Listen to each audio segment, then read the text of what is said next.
Hi, Dr. Sasse here from the Continence Center in Reno, Nevada. A number of people have asked me about some of the reports that have come out from the medical societies with respect to concerns about bladder control medications. So let me just briefly summarize, because there really are findings that should make us pause with respect to taking those medications every day. And the societies that look at the safety of medications for their patients have come out with some pretty clear consensus statements that advise us to use them very sparingly and to inform our patients about the risks. So what are the medications that are used for bladder control historically?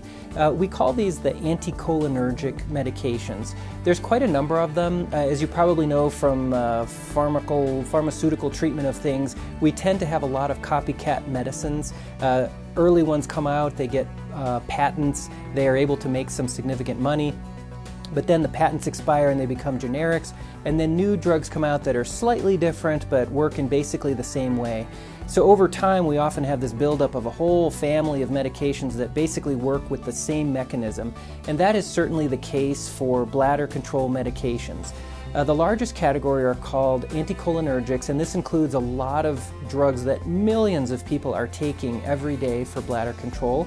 They go by names like Vesicare, Detrol, oxybutynin, many others. There's a long list of them. If you Google anticholinergic medications or bladder control medications, you'll find about 15 of them. What they all have in common is that they act on a receptor for a chemical called acetylcholine. And there are some good things that happen with respect to the bladder control as a result. Although what we find in our practice at the Continence Center is that the effectiveness is generally pretty mild. Despite the fact that millions of people are on them, that's really more a reflection of the fact that people aren't getting adequate treatment for bladder control problems, really, rather than that the medications are super effective. Most people tell us that they're mildly effective, but that they definitely don't solve the problem. In some cases, maybe people with some very early bladder incontinence do find that the medications work just enough, but in most cases they're only mildly effective. But what do you get in side effects for that mild effectiveness? Unfortunately, it seems quite a lot of side effects that tend to fly under the radar. The ones that people are aware of are dry mouth, that's very common, dry eyes, and this comes from that anticholinergic side effect that has to do with our secretions, and constipation, which also has to do with that same mechanism. But the problem that has really caught the concerns of societies like the American Urogynecologic Society are the problems that affect the brain. And those medications have been associated with memory loss and cognitive impairment in a number of large studies that have examined people over a long period of time. And for that reason, societies like the American Urogynecologic Society have a consensus paper that advises caution in prescribing these medications at all and trying to use them to the least extent and at the lowest dose and for the shortest time frame, as well as informing patients about the potential for cognitive impairment and memory loss. What we find is that millions of people have been put on these medications years ago without any real discussion or appreciation of those side effects.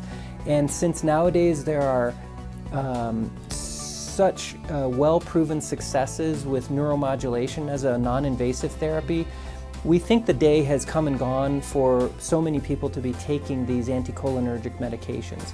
In fact, if you look up AARP's statement on it, they recommend against using these medications for people over 50, which is the position that we at the Continence Center take.